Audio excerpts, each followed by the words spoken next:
The Ådalen shootings was a series of events in and around the sawmill district of Ådalen, Kramfors Municipality, Ångermanland, Sweden, in May 1931. During a protest on May 14, 5 people were killed by bullets fired by troops called in as reinforcements by the police. Background: as a response to a drawn-out industrial conflict over pay reductions at the pulp factory at Ångermanland, workers at other plants went on a sympathy strike. The owner of the Graninga company, Gerhard Versteeg, hired around 60 strike breakers, who arrived in the village of Lunda in Ådalen on May 12. The workers held a peaceful protest rally in Kramfors and marched to the Sandviken plant north of the town, where they approached and attacked some of the strike breakers. Since the police had not been able to stop the attack, the county administrative board asked for the deployment of members of the military from Sollefteå to protect the strike breakers.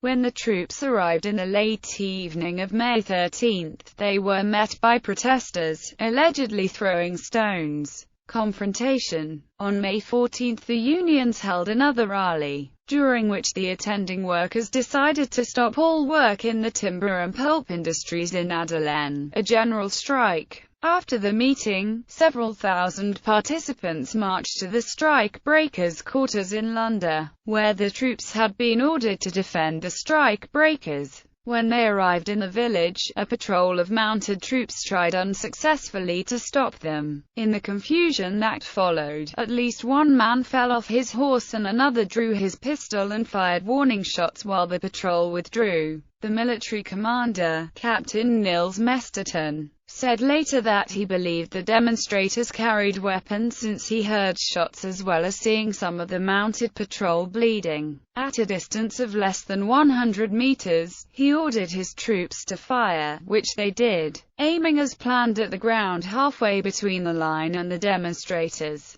However, ricochets hit the gathered demonstrators, who scattered, and the captain ordered the machine gun fired. 5 people were killed by bullets fired by the troops: Oscar Berggren, Eric Bergström, Evert Nygren, Sture Larsson and Ara Soderberg, a 20-year-old bystander. 5 people were injured. An inquiry later concluded that there was no evidence that the workers were in fact armed. The same day, the county administrative board had decided to prohibit the strike breakers from working. Their decision did not reach the demonstrators until after the shooting. It is widely believed that the confrontation could have been avoided if the news had reached the marchers earlier. The Swedish Employers Association later asked the Swedish parliamentary ombudsman to review the decision. Aftermath. The events spawned a raging national debate, deeply divided along political lines. The political left called the shootings murder, while the right claimed that the military had been forced to open fire to defend themselves and their willing workers from the rage of the demonstrators. The publishers of several left-wing newspapers were convicted for violations against the limitations in the Freedom of the Press Act. Major demonstrations took place in Stockholm. The county governor was tried in court but acquitted.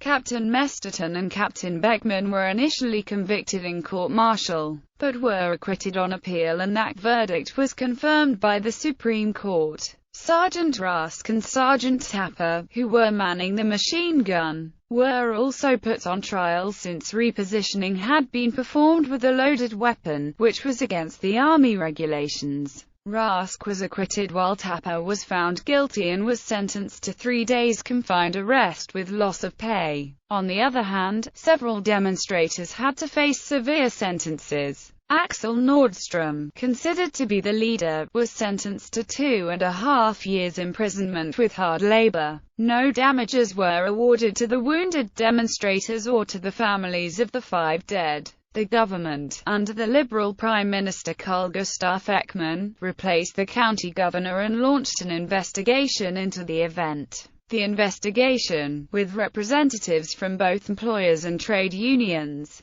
later concluded that the military was highly unfit to uphold public order in similar situations. The use of the military against civilians was more strictly regulated, but the legislation was on the books until it was repealed by the 1969 Riksdag. However, there was broad political agreement not to use military force against civilians. The Ådalen shootings were still a concern in the discussions after the 9/11 events in the U.S., when military support to the police was considered. Therefore, the subsequent legislation that allowed the military to take part in anti-terrorism actions contained several safeguards. The military must be under command by the police, and legislation specifically says that the military cannot be used against demonstrations. There was still concern that these safeguards would not be enough. At the time of the 1931 events, it was not possible to call in police reinforcements from outside the county. Thus, army assistance was the only recourse available to a county governor when the county's police force would be insufficient to deal with large-scale events.